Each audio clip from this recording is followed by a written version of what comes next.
Okay, now that's that sewn on, so it's actually going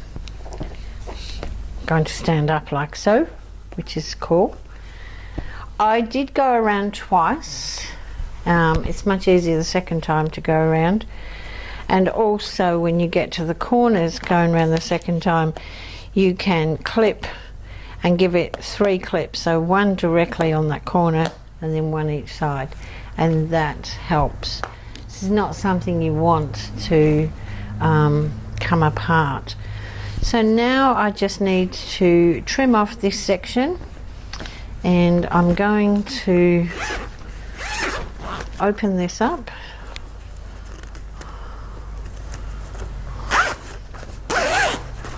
Like so. So this is for my base. Now if I lay this flat, I can trim away so that this section is the same width as my zipper piece. So I'm going to line that up on a line on my board.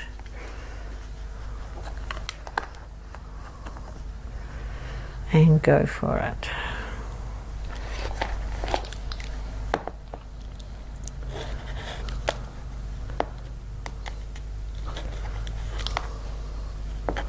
It's quite thick there because of the cutaway stabilizer in there, but I just felt it needed to have a decent hinge. Okay. So we're going to now do exactly the same for the lid.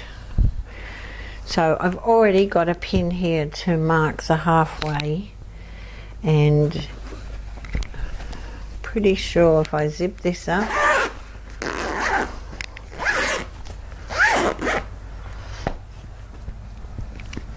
pins are biting me today.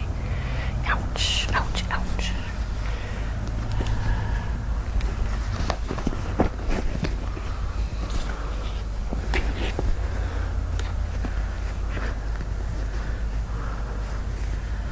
Find the halfway there, like so.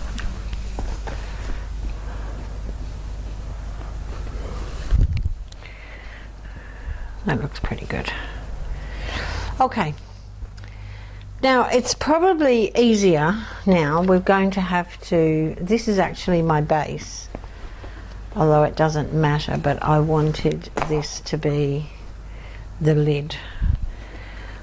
So I need to find the halfway on this as well.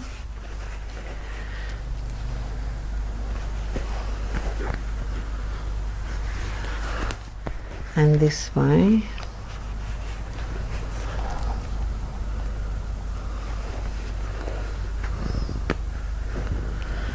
And then line up those 2 center points there and clip the rest in exactly like we did for the base. So I'll go ahead and do that. I'll start pinning and clipping, and then we need to attach this. Now you'll probably find it easier. Oh, wow, some of these pins are tough. Once we're ready to sew, it's probably going to be easier to sew with this open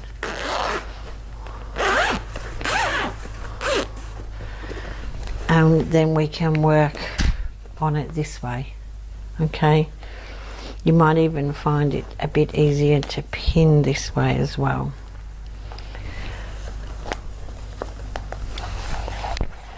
It's getting there. So I'll keep pinning and I'll be back with you shortly. Okay, so here's our box bag with our sides in. Zipper at the top here. Okay, now I was going to use a pink stripe bias on here, and I've changed my mind and I'm going to go with the black and white stripe.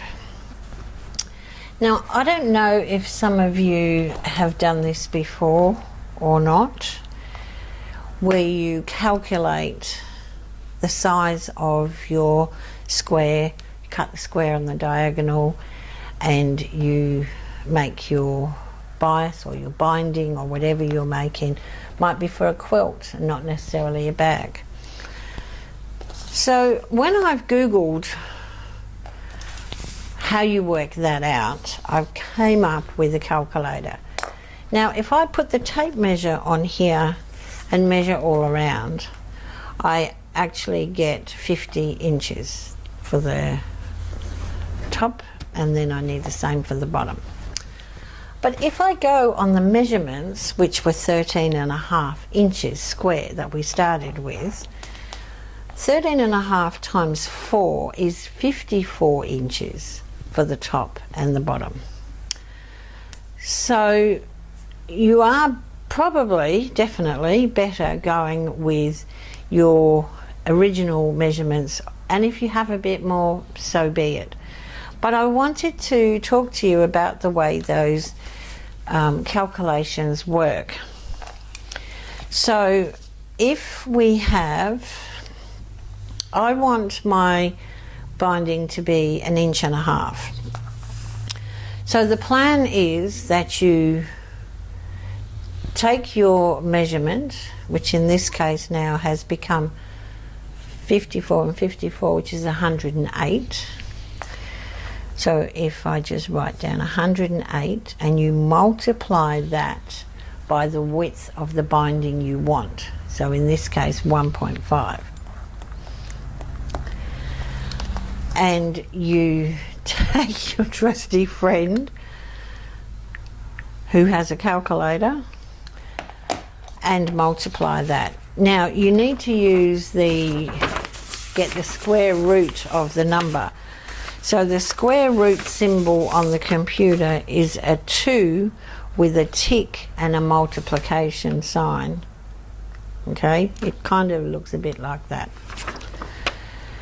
So if I take now my 108 and multiply that by 1.5, which is the width of my binding, that gives me 162 on my calculator.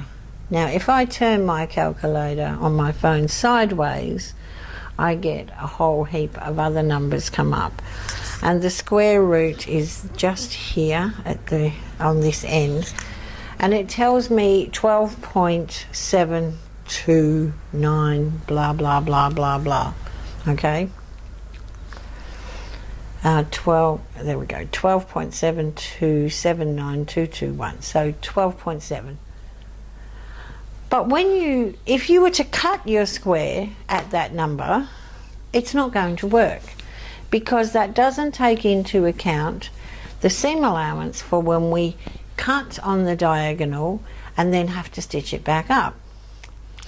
So let's call that 12.5. 12.5.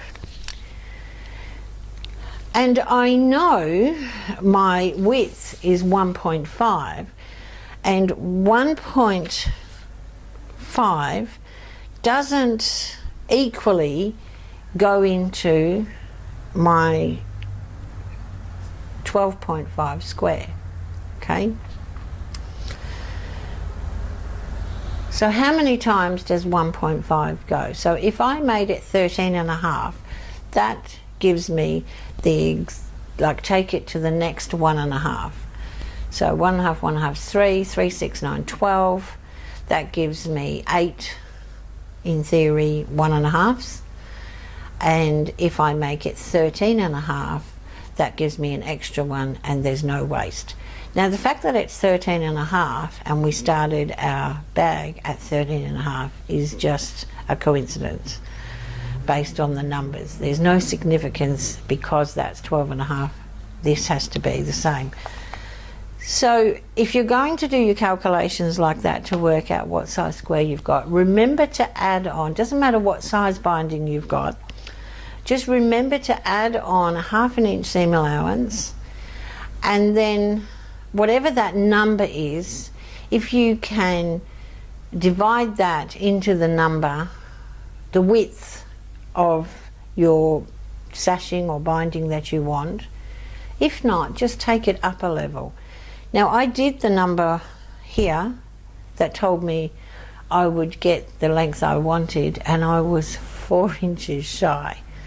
So you'll be pretty peeved if you've cut all your binding or your sashing and you get to the end and you're like this much too short.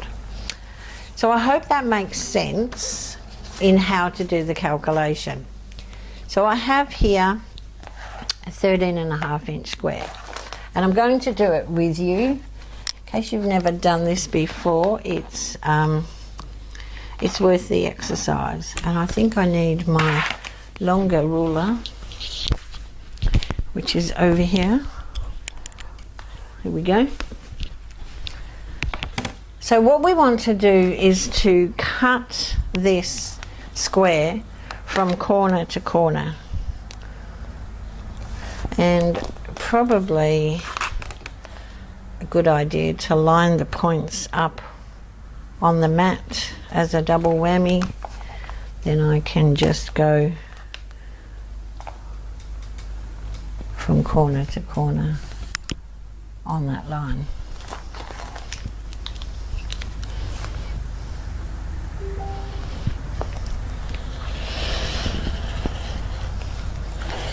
Okay,